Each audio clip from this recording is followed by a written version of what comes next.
स्वागत है आपका दोस्तों सीपीपी टाइम्स में। तो पिछली बार हमने प्रोग्राम के बिल्ड फेस और रन टाइम फेस को देखा। इस दौरान हमने लाइब्रेरी नाम के कॉन्सेप्ट का इंट्रोडक्शन किया था और लिंकिंग प्रोसेस भी डिसाइड की थी। तो आज लाइब्रेरीज के बारे में बात करेंगे और उससे पहले लिंकिंग फेस के बारे में भी थोड़ा सा बात करने वाले हैं। तो चलो शुरू करते हैं।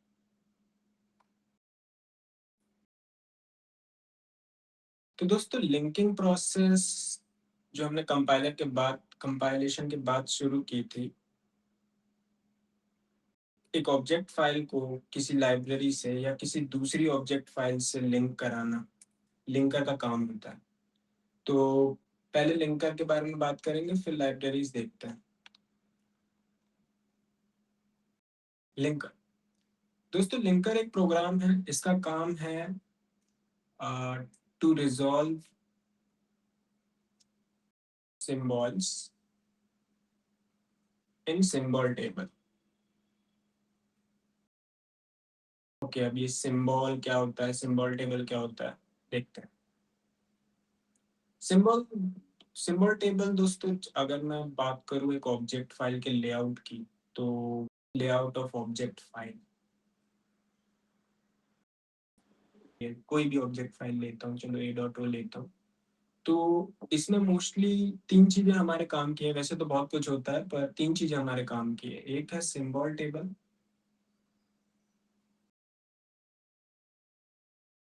एक उसका डेटा सेक्शन, और उसका कोड या टेक्स्ट सेक्शन। लोग टेक्स्ट भी बोलते हैं, हम कोड बोलेंगे। इसमें सिंबल टेबल क्या होती है? तो सिंबल टेबल दोस्तों, सिंबल क्या होते हैं? सिंबल हमारे होने वाले हैं ग्लोबल वेरिएबल्स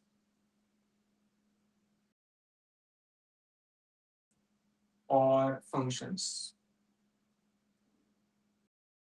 इसके अलावा भी होते हैं, पर हम फिलहाल इन इन दो पे इंटरेस्ट रखेंगे। तो सिंबल टेबल में क्या क्या कॉलम्स होंगे? एक तो सिंबल का कॉलम होगा, एक उसमें सेक्शन का कॉलम होगा, एक उसमें स्टेटस का कॉलम होगा,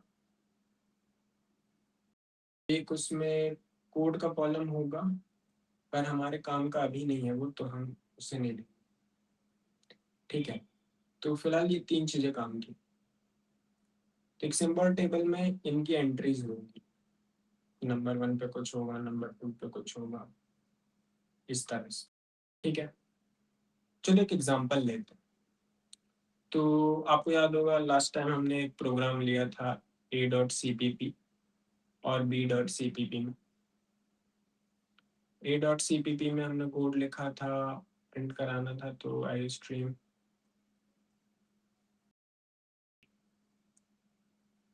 फिर हमने फंक्शन का डिक्लेरेशन ले लिया था यहाँ पे, ऐड नाम के फंक्शन का,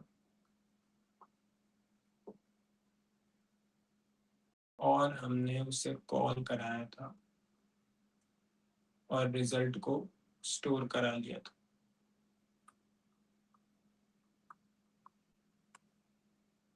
फिर उसे प्रिंट करा दिया।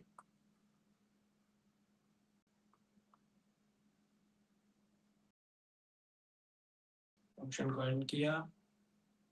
तो आपको याद होगा कल हमने ये प्रोग्राम बनाया था। B dot C P P में क्या था? D dot C P P में डेफिनेशन थी ऐड की, इस ऐड नाम के फंक्शन की। सिंपली रिटर्न करा दिया था ए प्लस बी।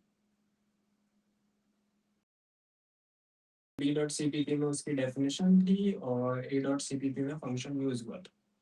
जब हमने इसे कंपाइल किया था A dot C P P को, तो हमें ए डॉट ओ जब मिली, तो मैंने बोला इसका लेआउट किस तरह दिखेगा। हमारे पास होगा सिंबल टेबल,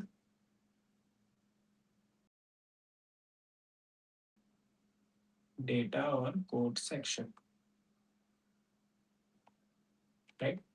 तो दोस्तों, जब मैं इसकी सिंबल टेबल बनाऊंगा ना, ए डॉट ओ की, तो ये कुछ इस तरह से दिखेगी। क्या सिंबल होने वाले हैं? मैंने बोला था कि सिंबल्स होंगे हमारे ग्लोबल वेरिएबल्स और फंक्शंस, और भी होते हैं पर फिलहाल ये दो काम के हमारे। तो इसमें, तो अगर इस फाइल को हम देखें तो इसमें ग्लोबल वेरिएबल तो नहीं है, और इसमें सिर्फ एक ऐड फंक्शन है और मेन फंक्शन, तो इन दोनों की एंट्रीज में आ जाएगी ऐड। और सारे फंक्शंस कोड सेक्शन में रहते हैं, और कोड सेक्शन के अंदर भी किसी सेक्शन का मतलब नंबर वगैरह होगा, तो रेंडमली मैं वन ले ले रहा हूँ, वैसे कुछ और होता होगा उसमें। स्टेटस इसका क्या है? क्या स्टेटस बेसिकली बोलेगा क्या वो डिफाइन है उस फाइल में या नहीं। तो A dot C P P में वो डिफाइन नहीं था, हमने देखा था, वो डिक्लेयर बस था, राइट। तो अब उसका जब डिक्लेरेशन बस है, तो इसलिए उसका स्टेटस इस ए डॉट ओ के सिंबल टेबल में अनडिफाइंड रहने वाला। तो हम सिंपली लिखेंगे अनडिफाइंड।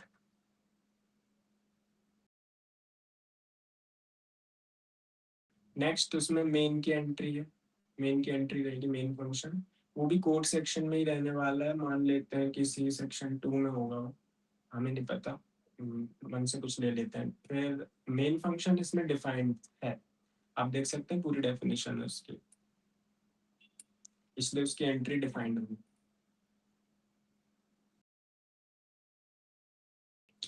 ठीक है, सी आउट, तो एक और एंट्री होने वाली है इसमें सी आउट की।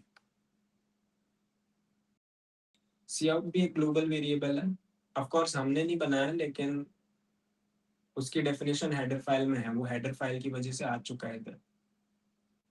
सी आउट जो होने वाला है ना दोस्तों, वो होगा डेटा सेक्शन में, डेटा सेक्शन में लेट से नंबर 3 पे है। ठीक है, तो वो है यहाँ पे अनडिफाइंड। वो क्यों है अनडिफाइंड?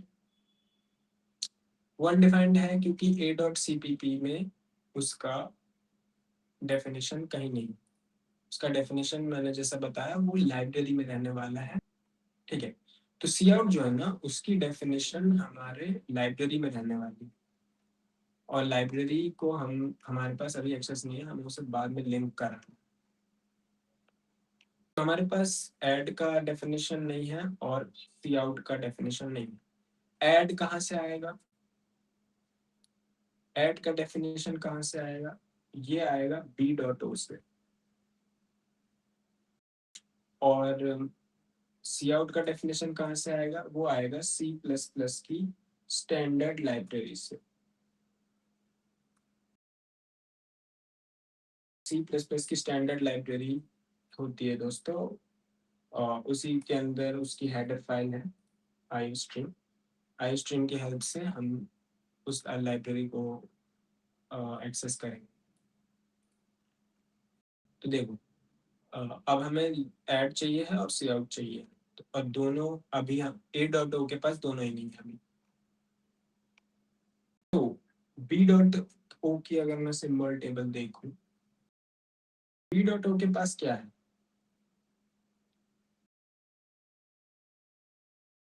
के पास सिंपली ऐड फंक्शन है, जो कि कोड सेक्शन में रहेगा उसके लेट्स से 2 पे, और स्टेटस उसका है डिफाइंड, क्योंकि वो डिफाइंड, राइट, पूरा फंक्शन इसमें डिफाइंड।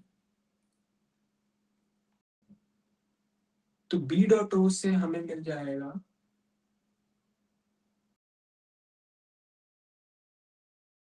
ऐड का डेफिनेशन, और सी आउट का डेफिनेशन हमें मिलेगा सी प्लस प्लस की स्टैंडर्ड लाइब्रेरी से। ठीक है, वो लाइब्रेरी कहाँ मिलेगी? तो वो लाइब्रेरी प्रोग्राम इस तरह से, प्रोग्राम जब भी बिल्ड होता है तो उसके लिए वो इंटरनली लिंकर के पास उसकी इंफॉर्मेशन होती है, और वो उन फाइल्स को ले लेता है। सी प्लस प्लस की स्टैंडर्ड लाइब्रेरी की ऑब्जेक्ट फाइल्स रहेंगी उसमें। ठीक है, तो ये काम करना पड़ेगा। तो आपको याद होगा मैंने इसे लिंक कराया, मैंने ए डॉट ओ और बी डॉट ओ को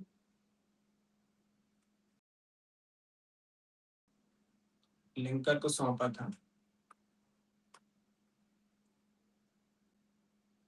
लिंकर ने हमें ए डॉट ई एक्स ही दे दी थी। लेकिन इंटरनली लिंकर ने लाइब्रेरी भी इंक्लूड की थी। कौन सी लाइब्रेरी? C++ standard library.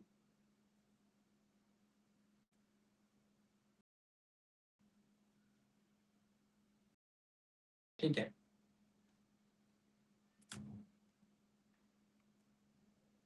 तो ये हुआ था दोस्त। लिंकर का काम क्या है?